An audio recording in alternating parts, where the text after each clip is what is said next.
Okay, folks, it's your buddy Mike Messier. Wanted to do a special Mike's Instant documentary review on MoviePass Movie Crash.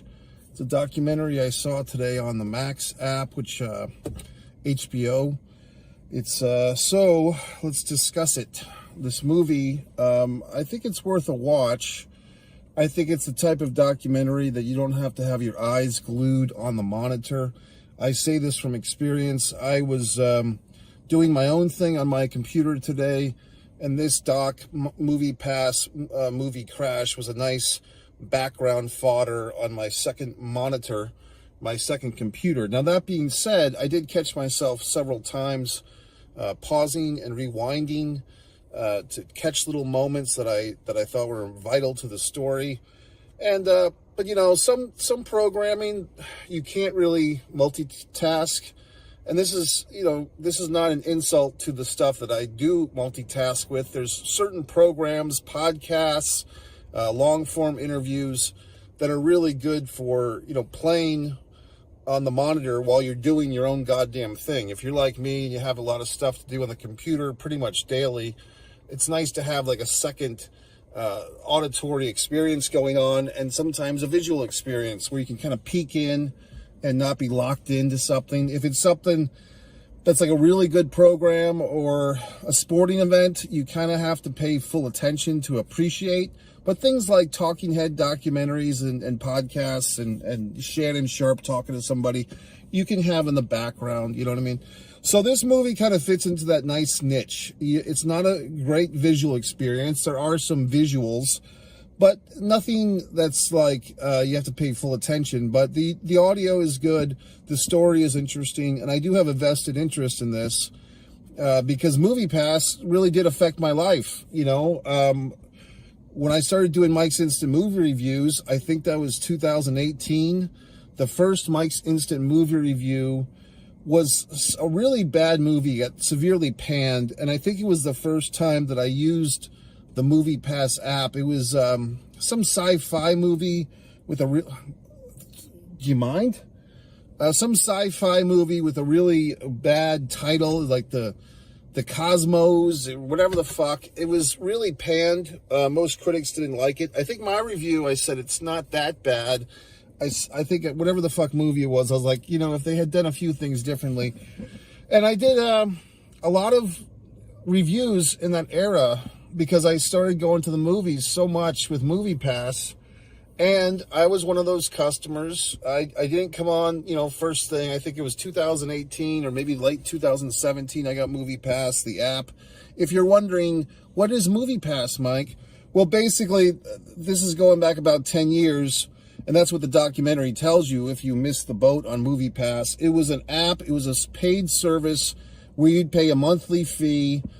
First, it was like, I think, $49. Then it got reduced down to $10, and they had other prices in between. And basically, you could see, with some asterisk, every movie you wanted for the month in the theater. And basically, the people that made this app, the idea was they were fronting you, they were purchasing your ticket for you, and they were losing money. Their business model was pretty screwed up because they were like, we're going to lose money for 2 or 3 years, but we're going to get it all back selling the analytics. Like, basically, once you're using the app, you're, one of those terms and what are the fucks? The terms that we all like sign, we all push the little button, but we don't read.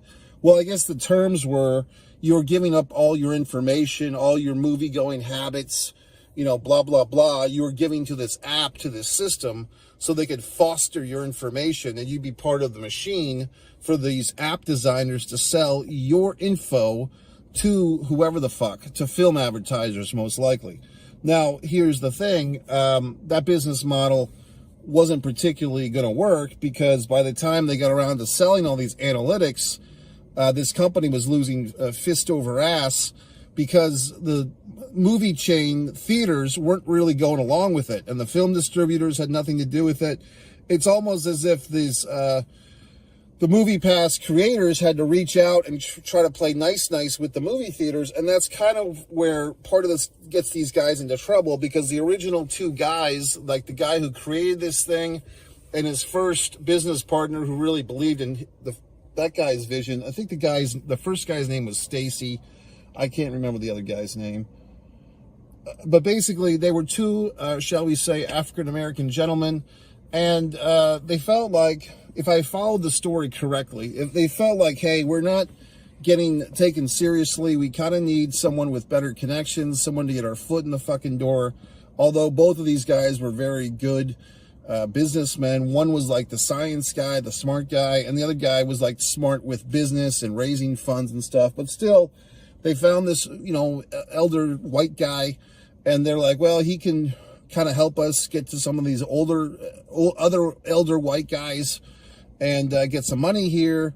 And it worked, but unfortunately, that old white guy they pulled it in like another middle-aged white man, and then they fucked over the two black guys. Like, basically, they pulled a power play, and the two white guys wanted to be like fucking, two wild and crazy guys and go to Coachella or whatever the fuck and party with bikini models and party with 20-year-old chicks, and they screwed over their buddies. They fucked them in the ass, okay? So then it becomes like, oh, I didn't know that, because the two white guys, and I remember one of the white guys was always talking about MoviePass. They became like the spokesman for the company. They were like, oh yeah, we created this. They basically were not giving credit to the proper guys, even though the proper guys had already been on television and stuff. You know what I mean? So it's interesting, because all this stuff has happened within the last 10 years. This is 2024 that I'm watching this doc. MoviePass wasn't even on my radar to 2017 or late 2017, early 2018. So the point is, this is like recent history. You know what I mean? Like, this is not even like the movie Air with the Michael Jordan shoes. That was like 30 years ago or 35. This is so recent. So some of these wounds are fresh. And I just remember being a mark. I was in New England. I was just watching movies, and I didn't know all this backstage drama. I guess I didn't watch CNN all the fucking time, like I still don't. So I didn't know all this stuff was going on with these folks. So there's some hard-earned lessons here. I mean, part of it is, if you're an engineer or you're an inventor or an entrepreneur and you let your baby get raised by someone else, and that's the shitty thing about life. It's like, you have to trust people, but a lot of times people will fuck you over. So it's like, who do you trust these days? Yeah, who do you know who to trust? You know what I mean? And these poor gentlemen suffered through that, so it's kind of a sad story. Spoilers. There is some redemption, though, because the two white guys who fucked over the two black guys, the two white guys are in 2024 facing all types of legal situations. I think both of them have a chance of going to jail for more than 20 years. I think they both have three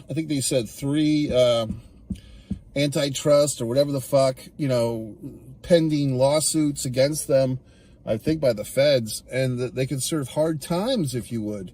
And meanwhile, Stacy, the guy who invented the thing and was really the brains behind the whole operation, he has written a book, which I may or may not get on Audible.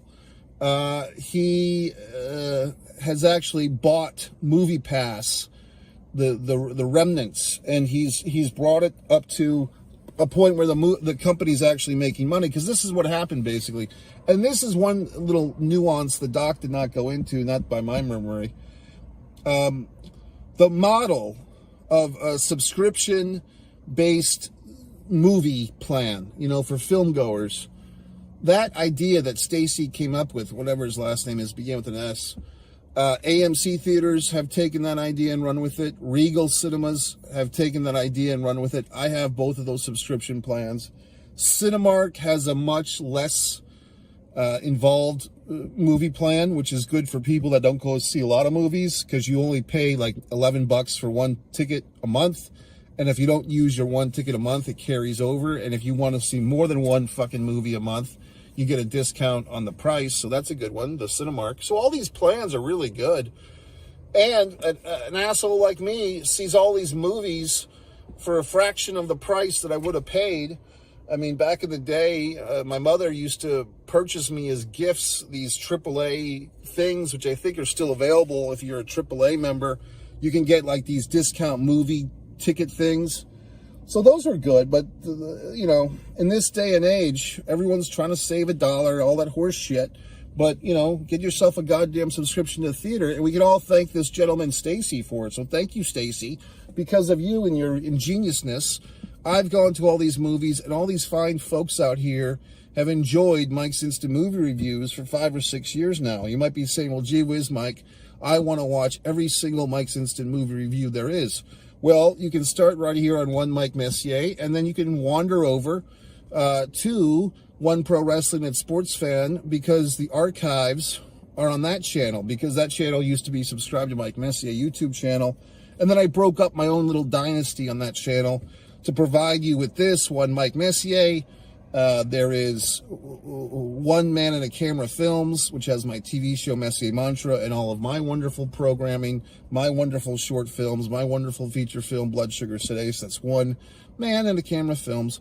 And then, of course, the One Pro Wrestling and Sports Fan has all the remnants, and as well as my pro wrestling and sports takes.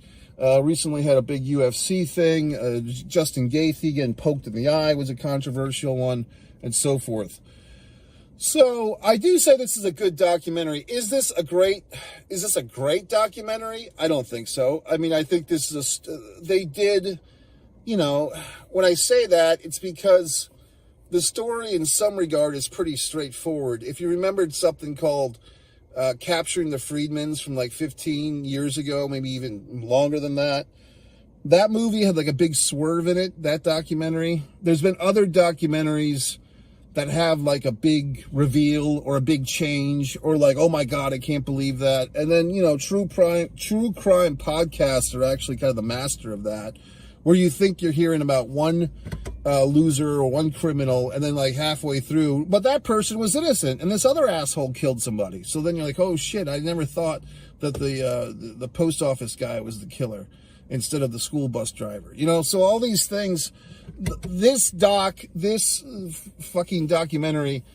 is not like we know that the white guys are going to fuck over the black guys. I mean, you know, we're Americans. You know, we've heard that song and dance before. So there's not a whole lot of surprise in this thing, but it's still, you know, it's a good documentary.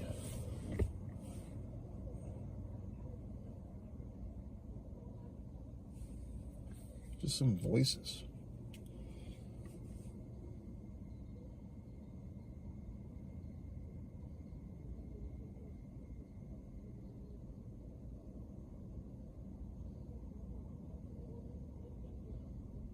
Okay, folks, I think it's okay. It seems like there's some type of discussion going on in this parking lot. Anyway, yeah, so folks, the doc is fine. Movie Pass, Movie Crash. You know, like I said, I am indebted to Stacy and all his wonderful colleagues, because I've enjoyed all these movies for the last 5 or 6 years at a fraction of the price. I always explain the situation to people about the AMC app, the Regal app, and most people don't follow up on it. Most people nod and shake their fucking head, and they don't go out and get it. So I try to help people. They just don't listen to me. Story of my fucking life. But I would say this. When Movie Pass came back last year, I did investigate, and it looked quite good. I mean, I think what happened is Stacy kind of learned, you know, like his Movie Pass got out of his hands. He lost all this potential money. He bought the company back, you know, and in the meantime, Regal, AMC, they all kind of perfected the system. You know what I mean? Like, they perfected the system that he created. They perfected the business model. So Stacy was able to kind of learn, and they don't go into this in the doc. I'm assuming this is what happened.